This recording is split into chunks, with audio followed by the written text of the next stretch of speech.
Welcome to module 2 of chapter 9.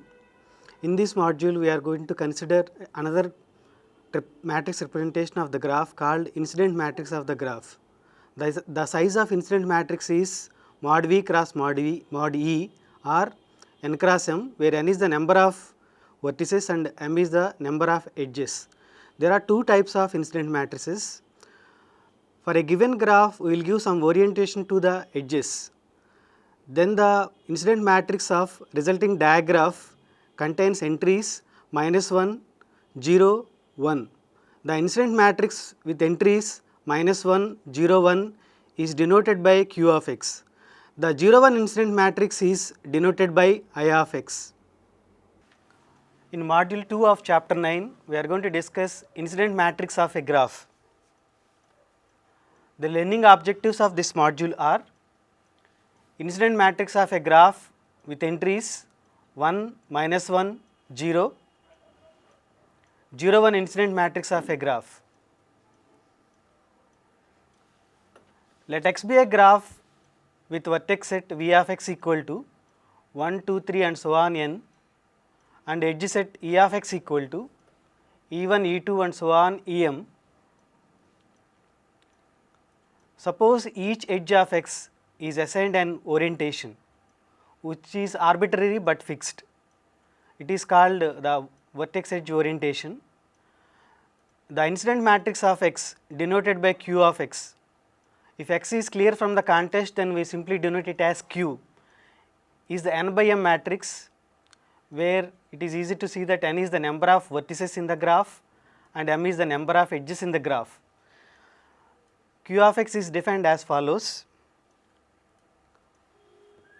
the rows and columns of Q of x are indexed by vertices of x and edges of x respectively, and the ijth entry of Q of x is 0 if vertex I and edge ej are not incident.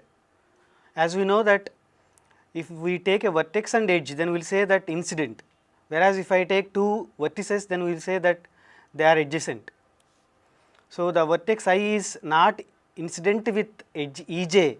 In that case, the ijth entry of Qx is 0.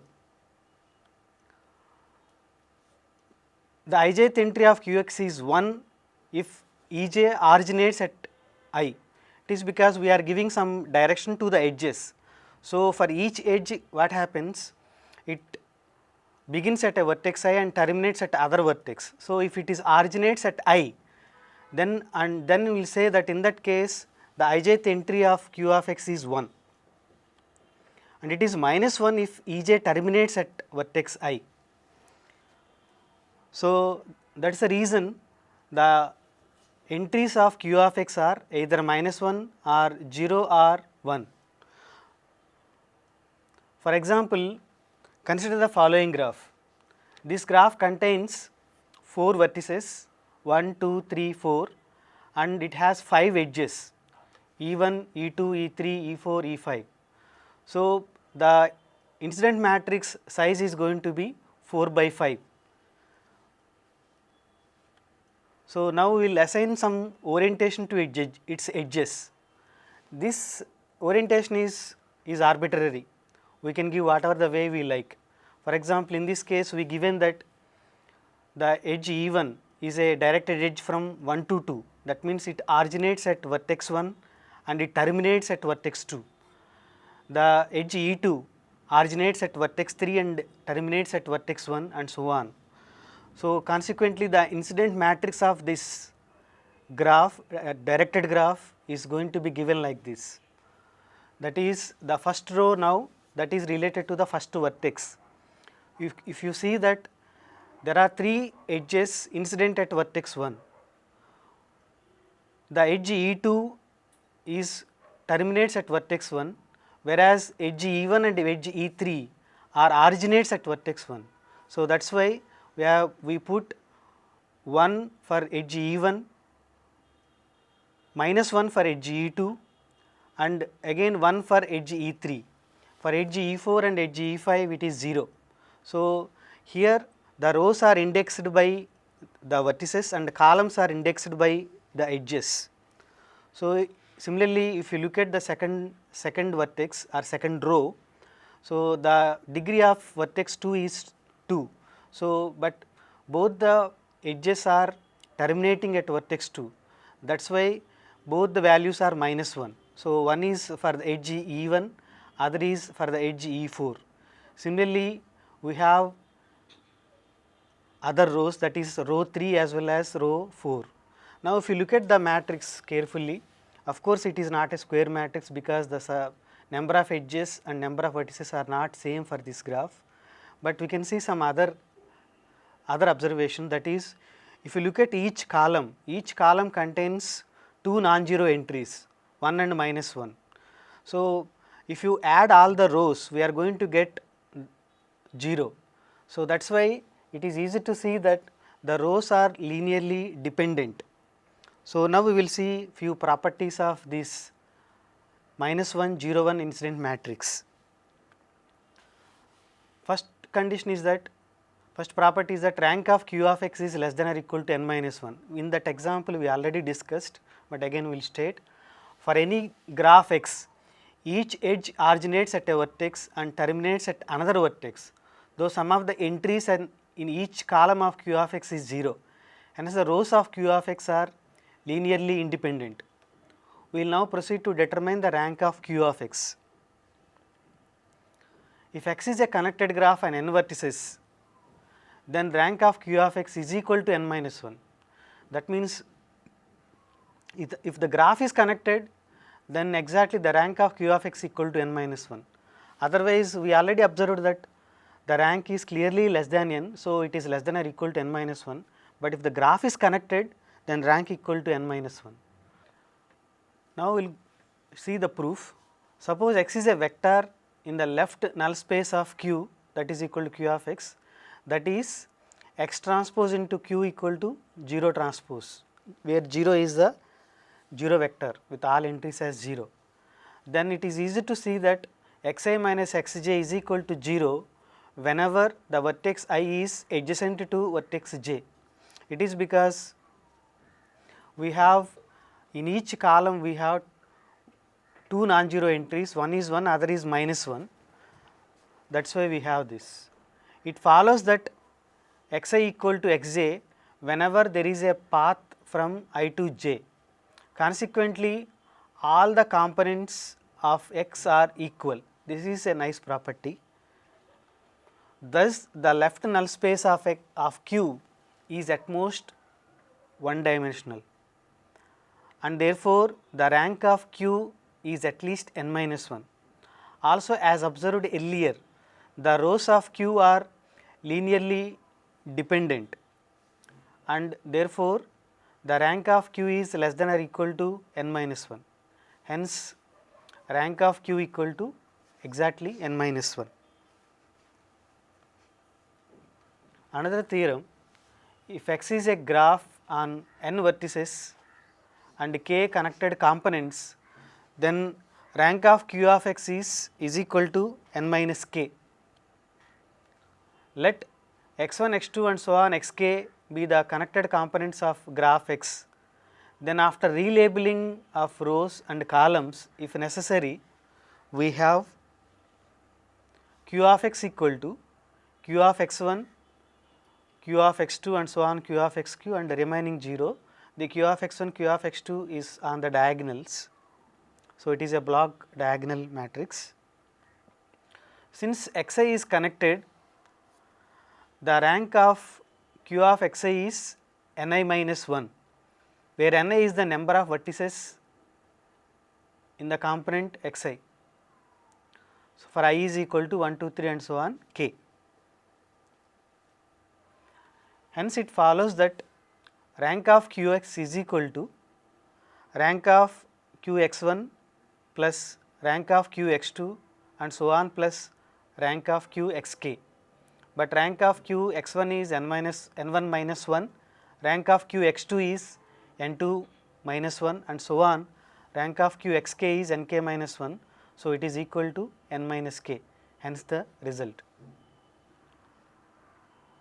Now, we will see another important result on q of x. This is about the column space. Let X be a connected graph on n vertices, then the column space of Q of x consists of all vectors x belongs to R power n, that is n cross 1 matrix with real entries such that summation xi is equal to 0. That means sum of all the entries xi is equal to 0. Proof, let U be the column space of Q of x. Let W equal to x belongs to R power n such that summation xi is equal to 0. Then dimension of W is n minus 1. By definition, each column of Q of x is in W, hence U is contained in W. But from theorem 1 or previous theorem we saw that rank of Q of x is dimension of the column space of Q of x, that is equal to n minus 1, as x is a connected graph on n vertices. So, U is contained in W and rank of W is n minus 1, dimension of W is n minus 1. So, U equal to W. So, we proved this result. Another theorem, let X be a graph on n vertices, the columns J1, J2 and so on Jk of Q of x are linearly independent if and only if corresponding edges of x include an acyclic graph. So, it is an important result. Here what we are saying is the columns J1, J2 and so on Jk of Q of x are linearly independent if and only if corresponding edges of x induce an acyclic graph. Acyclic graph means without cycles. Proof, consider the edges J1, J2 and so on Jk, and suppose there is a cycle in the corresponding induced subgraph. Without loss of generality, suppose the columns J1, J2 and so on Jp form a cycle. After relabeling the vertices if necessary, we see that the submatrix of Q of x formed by columns of J1, J2 and so on Jp is of the form B0, where B is a P by P incident matrix of the cycle formed by the edges J1, J2 and so on Jp. Note that B is a square matrix with column sums to 0.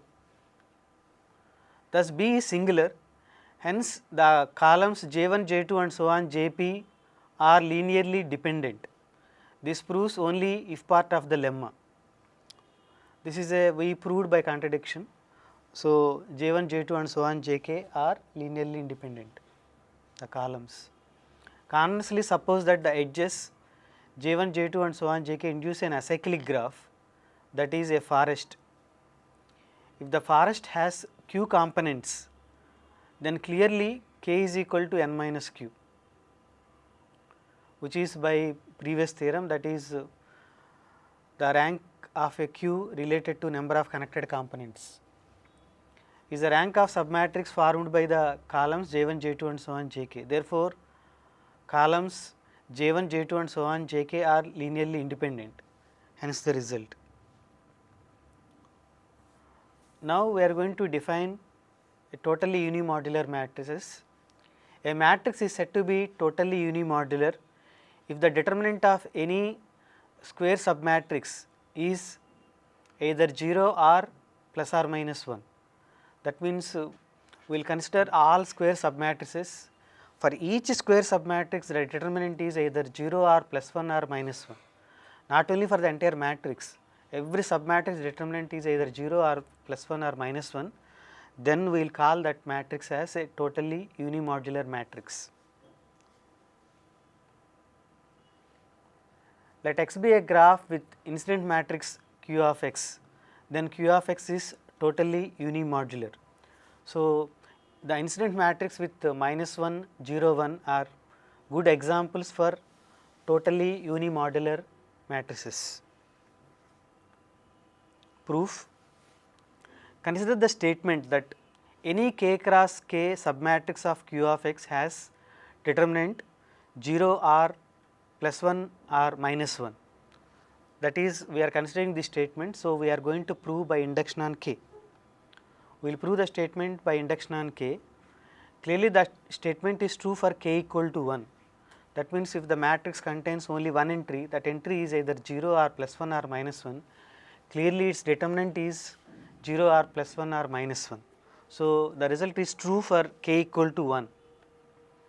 Assume the statement is be true for k minus 1 and consider k cross k submatrix B of Q of x. Now, we have to show that the determinant of B is also 0 or plus 1 or minus 1. If each column of B has a 1 and a minus 1, then determinant of B equal to 0. Also, if B has a 0 column, then also determinant of B equal to 0. So, suppose that B has a column with exactly one non-zero entry, which must be plus or minus 1. Expand the determinant of B along that column and use induction assumption to conclude that determinant of B must be 0 or plus or minus 1. So, with this we proved this result, that is every incident matrix with entries minus 1, 0, 1 is a totally unimodular. Now, we will prove another result. Let X be a tree on n vertices, then any submatrix Q of x of order n minus 1 is non-singular. Let C be a submatrix of Q of x formed by the rows 1, 2, 3 and so on n minus 1, and D be the submatrix of Q of x formed by the rows 1, 2, 3 and so on n minus 2 comma n. Consequently, the first n minus 2 rows of C and D are same, and the determinant of C will not be affected if we replace its last row by adding all its rows, but then the last row becomes the negative of the last row of D. Consequently, the determinant of C is equal to minus determinant of D. Continuing in this way, we can show that if determinant of C equal to 0, then every n minus 1 cross n minus 1 submatrix of Q of x is singular. So, but by theorem 2, that is, we proved that if x is a connected graph, then the rank of Q of x is n minus 1. So, if every n minus 1 cross n minus 1 submatrix of Q of x is singular, that is determinant is 0, then clearly the rank of Q of x has to be less than n minus 1, which is a contradiction for the theorem. We proved that if x is a connected graph, then rank of Q of x is n minus 1. Hence, every minor of Q of x of size n minus 1 is non-singular. Hence, we proved this theorem. Till now, we discussed various results on minus 1, 0, 1 incident matrix Q of x. We showed that Q of x is totally unimodular matrix. The rank of Q of x provides information about number of connected components of the graph x. Now, we will see results on 0, 1 incident matrix. Now, we will see another incident matrix. It is called 0, 1 incident matrix of the graph. Let X be a graph. The incident matrix is a 0, 1 matrix denoted by I of x, in which rows are indexed by the vertices and columns are indexed by edges, with I of x e is equal to 1 if the vertex x is incident with the edge e, 0 otherwise. Now, we will see an example of a 0, 1 incident matrix. The incident matrix is the following graph. This graph we already defined earlier. So, this graph contains 4 vertices and 5 edges. The incident matrix is given as I of x equal to 1, 1, 1, 0, 0 and like that. So, if you look at the first row, it has 2 consecutive ones followed by 2 consecutive zeros. It is because the vertex 1 is incident with the edges E1, E2 and E3. So, we already noticed that we will index the rows with the vertices 1, 2, 3, 4 and we will index the edges, we will index the columns with edges E1, E2, E3, E4, E5. So, E1, E2, E3 incident with vertex 1. So, we have 3 consecutive ones followed by 2 consecutive zeros. Similarly, row 2 is related to vertex 2. So, the vertex 2 is incident with edge E1 as well as edge E4. So, here we have 1 0 0 1 0. So, if you look at this matrix carefully, each column contains 2 ones and the number of ones in each row gives the degree of the vertex, etc. So, now we will see properties of this incident matrix. So, another example is that if x equal to C3 union K2, that is it is a union of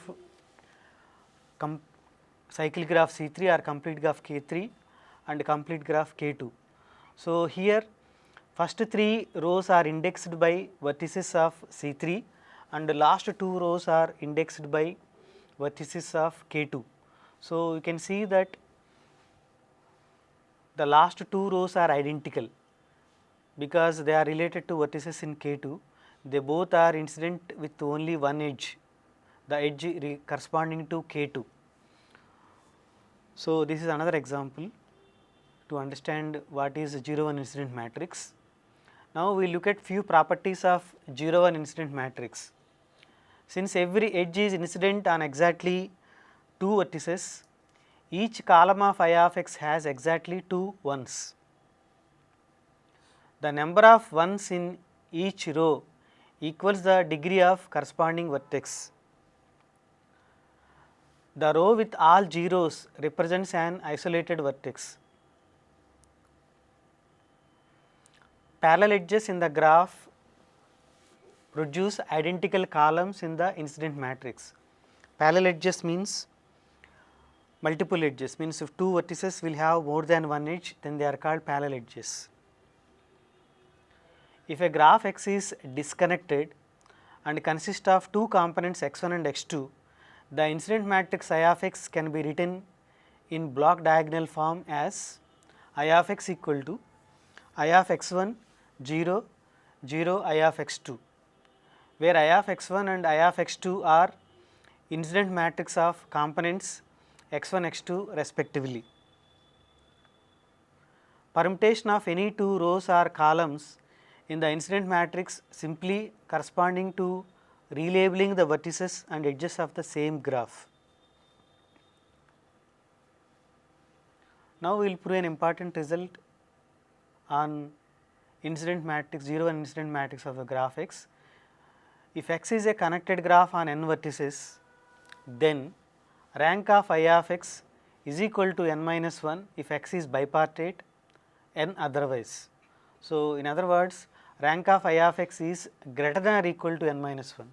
It is little different from in q of x case. In q of x case, rank of q of x is exactly n minus 1. So, here it is greater than or equal to n minus 1 and it is n minus 1 only if x is bipartite. If let x be a graph, let I of x be its incident matrix. Now, each row in I of x has exactly 2 non-zero entries. So, for any x in the left null space of I of x, we have xi plus xj is equal to 0 whenever the vertices I and j are adjacent. As x is connected, so mod of xi is equal to alpha for all I is equal to 1, 2, 3 and so on n. It is because since it is connected, there is we have a path from any vertex to any other vertex. So, from the equation xi plus xj equal to 0 whenever vertices I and j are adjacent, we have that xi equal to minus of xj. So, consequently modulus of all xi are equal to alpha. Now, if x has a odd cycle consisting of vertices I1, I2 and so on I 2k plus 1, then from above we see that xi1 is equal to xi3 is equal to and so on, xi2k plus 1 is equal to xi2 and so on, xi2k is equal to 0. So, because of hard cycle, last vertex and first vertex need to have same value. So, it forces all the values as need to be equal, but we have that xi plus xj is equal to 0. So, because of that all are going to be 0. Hence, in this case rank of Ix equal to 1. It is important to note that in this case number of edges is greater than or equal to n, as x has a cycle. If x has no cycle of odd length, then x is bipartite. Let the bipartition of the vertices be A and B. Then from above we see that the vector x having 1 corresponding to elements of A and minus 1 corresponding to elements of B is an element in the left null space of I of x. Hence, in this case rank of I of x is less than or equal to n minus 1. Now, we are going to show that rank of I of x is greater than or equal to n minus 1. Also, if we orient the edges of x, so that every edge terminates at an element of B, then corresponding minus 1 0 1 incident matrix Q has rank n minus 1. Moreover, observe that the matrix Q is obtained from I of x by multiplying the rows corresponding to elements in B by minus 1. Now, we choose the columns I1, I2 and so on in minus 1 of Q, which corresponds to spanning tree of x. Then by previous result, the rows of corresponding submatrix of Q are linearly independent. Also, the columns of I of x and Q coincide up to the sign corresponding to rows of I of x are also linearly independent. Thus, rank of I of x is greater than or equal to n minus 1. So, note that rank of I of x is less than or equal to n minus 1. Now, the rank of I of x is greater than or equal to n minus 1. Hence, we have rank of I of x equal to n minus 1 whenever x is connected and bipartite graph. Now, we will see few exercises. We are not giving the proofs for this, but they are easy to show. Let Cn be a cycle on n vertices where n is greater than or equal to 3, then determinant of incident matrix of Cn is equal to 0 if n is even, 2 if n is odd. Another important result is, let Q be a bipartite graph, then incident matrix I of x is totally unimodular. So, earlier we showed that Q of x is always totally unimodular, but I of x is also totally unimodular whenever x is a bipartite graph. Now, let x be a graph on n vertices and m edges. Let us assume m equal to I of x, where I of x is the incident matrix with entries 0 and 1. Then m transpose into m is equal to AL plus 2 IM, where IM is the identity matrix of size m by m, where AL is the adjacency matrix of a line graph of x and IM is the identity matrix of order m.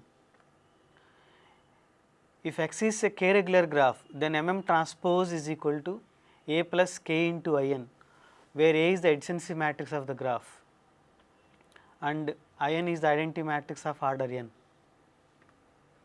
The proof for the part 1, the ijth entry of M transpose into M is a dot product of ith and jth column of M.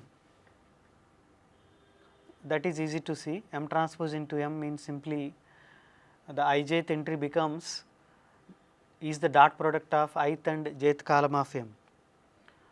But each column of M contains exactly 2 ones. Because of this, we will get M transpose into M is equal to 2 if I is equal to j, is 1 if I not equal to j and I and j are adjacent, is equal to 0 if I not equal to j and edges I and j are not adjacent. Proof of part 2 also done in the similar fashion. Just we need to consider m into m transpose, we will get the same part. Now, bounds on eigenvalues of a line graph of a graph, that is, if let x be a graph and lambda be an eigenvalue of the line graph of x, then lambda is greater than or equal to -2. Let lambda be an eigenvalue of line graph of x, then by previous result AL is equal to, that is the adjacency matrix of the line graph is equal to m transpose into m minus 2 times Im. We already showed that m transpose into m is equal to AL plus 2 into Im, because that we will get this. So, if Z is an eigenvector of AL corresponding to eigenvalue lambda, then Z transpose into lambda Z is equal to Z transpose AL Z. It is because Z is an eigenvector of AL corresponding to eigenvalue lambda. So, which is equal to Z transpose into AL value, now we are substituting, that is m transpose into m minus 2 Im. If you substitute, then we will get. So, this is Z transpose m transpose can be written as mz whole transpose. So, mz whole transpose into mz minus 2 times Z transpose into Z into Im. So, we will get norm of mz whole square minus 2 times norm of Z square. So, or equivalently lambda minus 2 times norm of Z square is equal to norm of mz whole square. Hence, lambda is greater than or equal to -2. If x is a connected graph, we showed that the rank of I of x is greater than or equal to n minus 1. Further, if x is bipartite, then I of x is totally unimodular matrix. Using 0 1 incident matrix, we showed that the eigenvalues of line graph of a graph are greater than or equal to -2. With this, we end this module.